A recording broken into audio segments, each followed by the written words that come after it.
right down there is where I camped out for the night, against that wall there. It's an old bathhouse where they used to have the springs. And they've converted it into a park.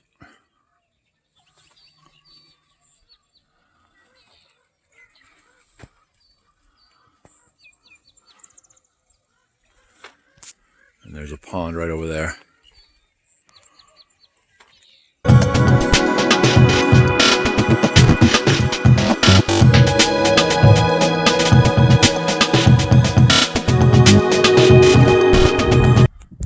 So this is just a little bit before you get to the Desert View Tower. And there's actually two sections. There's this one here, and then it breaks off, and there's another one. So from my understanding, when I was here about a month or so ago, talking to the owner of the tower, the family of the tower,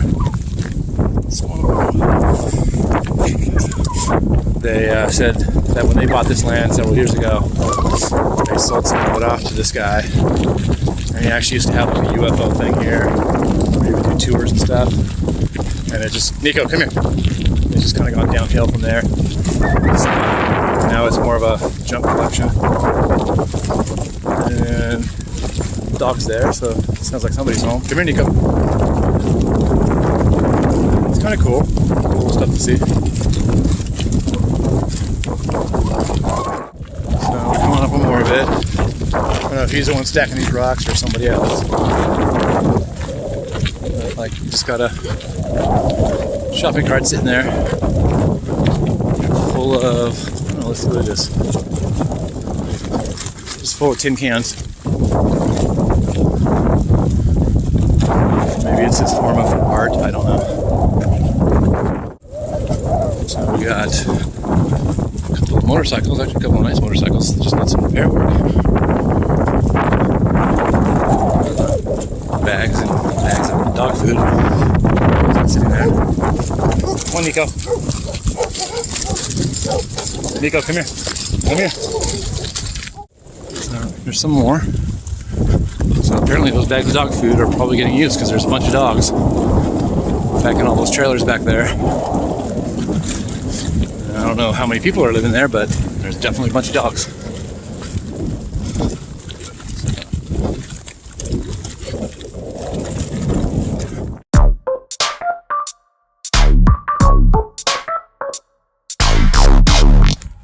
Okay, there goes Tanya driving off to hang out in El Centro until I get through this. So we went up to the Desert View Tower way up there, and we stuck along the side of the freeway on the opposite side of traffic all the way down for about a little less than 2 miles. Wouldn't recommend it, but then we hopped back over and got down to the side road here again. So now we're on Mountain Springs Road. Nico's still doing pretty good. We'll see how he does. So we're going to take the old Devil's Canyon down, which is an old truck trail. And Tanya's got all my gear and stuff that she's going to take with her. And like I said, hang out in El Centro, and then she's going to meet me at the end of Devil's Canyon later on today. And we'll pick all of our gear up from there. So far, we'll say Nico and I have both been walking the entire way, and my stroller hasn't. So I'm fine with that. It's like a 12, 13 mile section that the stroller's not going to make it. But it will not make it down Devil's Canyon. And I don't want to destroy it the first week out. So that's where we're going. All right, see you down there. So this is some of Devil's Canyon. This is towards the top. And you can definitely see why it's a Jeep trail. And from what I can gather from my research is you have to have a permit to drive back here, and you can only do it a couple days a week. So they really want to know who's out here and keep track of them. I'll show you more as we go down. So it's kind of cool. People have left this container right here. Got some waters, some food, some clothes and hats and stuff. Could be for a number of reasons. Could be to help out with the border crossers that are trying to sneak through to help make sure they get okay. Could be for hikers like us. Could be used for the Jeep guys that come up here, and it takes longer than they think, and they run out of supplies and stuff. So it's kind of cool to see that out here. See if there's more along the way. keep on going here. So I don't know if it picks up on the microphone or not, but there's a good wind coming through here, so that's nice. Help keep us cool, especially Nico, because being a black dog out here. And it'll probably be a couple more hours before the sun's down enough to kind of put a shadow in here from the hills. But we're doing good so far. He's doing good. So this is a pretty intense area. Try to jeep on through. Check out these rises here. Gotta go up pretty far. Come up through here.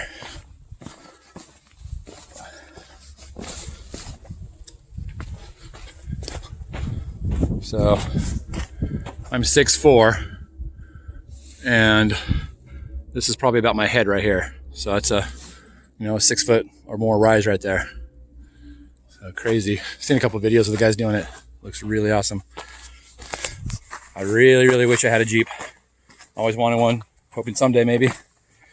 But we'll see. Love to be out here rock hopping. But not yet. Look at this. This is crazy. And they bring their Jeeps all up through here. Some of you guys are like, oh, that looks like nothing. Well, to some of you, it might not be. It might be nothing. But I think to the average Joe, this is pretty intense. Oh, try to keep my footing and hold my phone.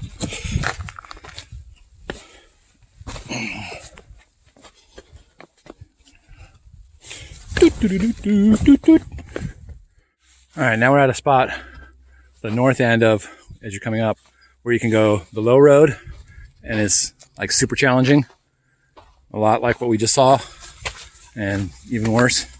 Or you can take the high road, which is supposed to be a little bit smoother. Again, it's just, I'm going by memory, and from what I can physically see right now, or memory of the video I watched. So I'm gonna take the high road, just to make it easier on myself and Nico. So we're up here, and then the real challenges are down there. So I've done some rock hopping, some pretty good rock hopping like this, but it wasn't in my Jeep. It was a rental company that took us out, and we all got to drive around rock hopping. Man, it was amazing. So like I said, a Jeep will come someday. I told my wife, Tanya, for those of you who don't know, that if she wins the Publisher Clearinghouse, which she keeps putting in for, I said, I don't want to know. Just one day on my walk across America, I want you to be on the side of the road with a brand new RV, pulling a brand new Jeep. That would be the ultimate. Of course, then I have to decide whether I continue my walk or just donate a bunch of my own money. I'd probably still continue the walk because I like to do it. So, alrighty. Now there's the freeway overpass again. We're still up on the high road, which is not too bad. A couple of good boulders to climb over. But that's the real challenge down there. So as you come up to the bridge, just coming from the top, obviously, I think pretty much everybody does this from the bottom up, because going down onto this thing in a Jeep just isn't fun. So right before that bridge, you hang a right. So it looks like a couple of bikes have gone off that way and stuff. There's probably some stuff over there. Looks like there's an old little road that goes right there and under the bridge and over, but I don't know how far you can get on that. But it's to the right, or if you're coming up from the bottom, to the left. So obviously the main challenge is the solid rocks and boulders, but another challenge is this loose sand. Trying to get a grip on the rock going through the loose sand. It's different if it's like, if it's all rock, then you got pretty much solid surface the whole way, but obviously you got to deal with sand in your tires, trying to grab onto the rocks as you hit them. So, and a lot of times, when you're out there and doing some basic off-roading, there's like a rock in the middle or a boulder or something. People get out and move it out of the way and make it safer for everybody to go through. But this is not one of those kind of trails. You don't move shit. Sorry, stuff. You just go through it, around it, over it, whatever. So, again, someday I'll be out here with my Jeep. Nico, baby. Another good little stretch through here. Good obstacles. A lot of hard surface here, so that's good.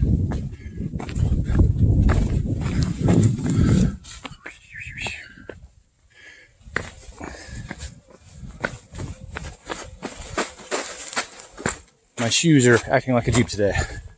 They're gonna keep my grip and get us through this.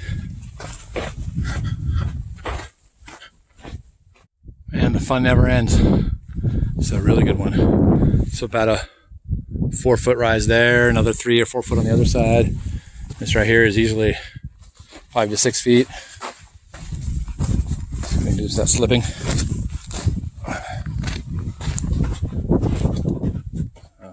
Kind of crazy. All right, here we are back to the freeway again. This trail pretty much parallels the freeway in the canyon. So this is the only time, either coming up or down, that we'll actually go under the freeway. So if we're going down, we're currently on the east side of the freeway, and we'll be over on the west side, the northwest side, I guess. So as soon as we get up here to the shadow of the bridge, we'll take a little break and let Nico rest some, have a snack and some water.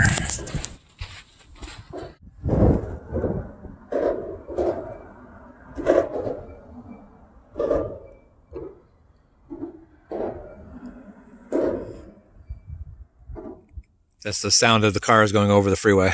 Pretty cool. So this must have been a crazy accident.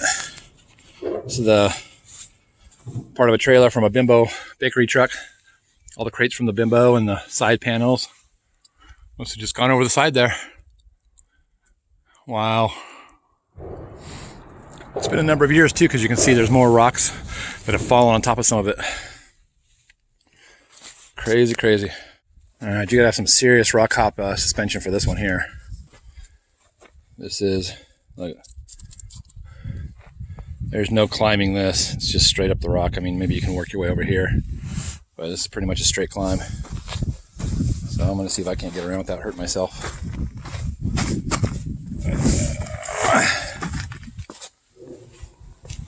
That would be a good one.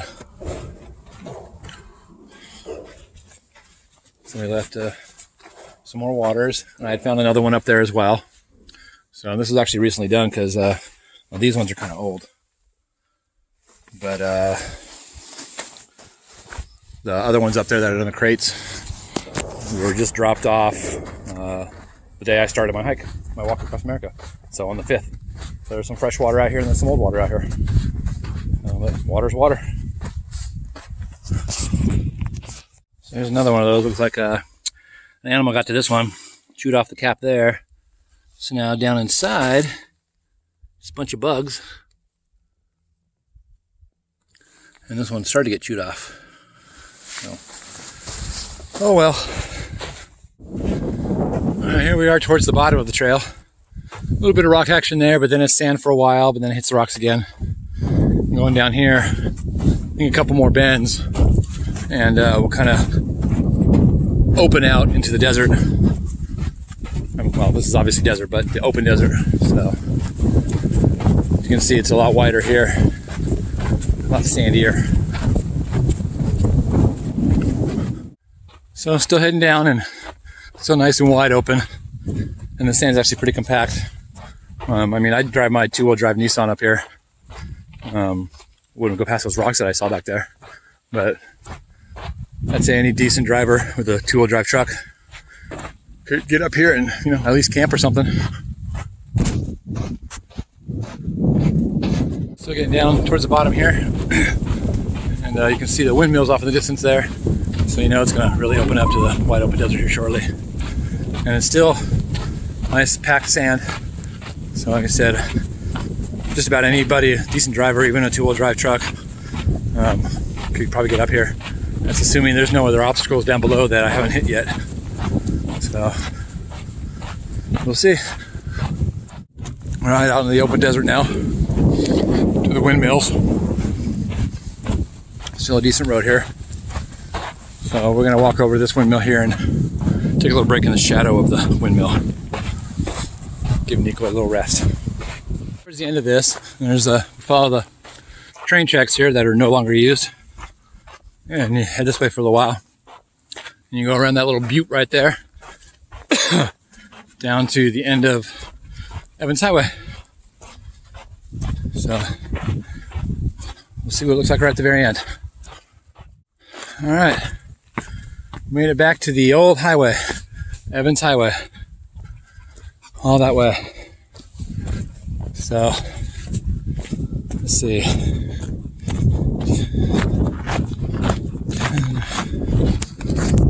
So the hike down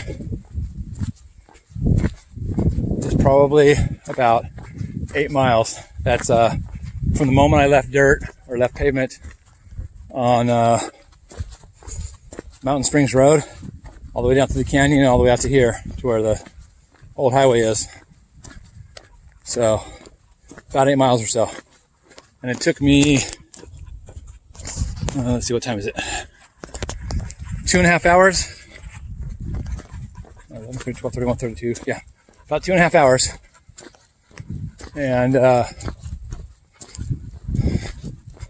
the Jeepers and other off-roaders, when they do it, can usually take 7 to 10 hours. That's assuming everything goes right, no broken axles or tires or anything like that. So just to give you an idea of how rough it is for a four-wheel driving off of there. So it used to be a whole little booming area out here, town and everything. The old highway. But I'm gonna keep walking down and heading across the coast, or heading to the east coast. See you guys, keep on moving.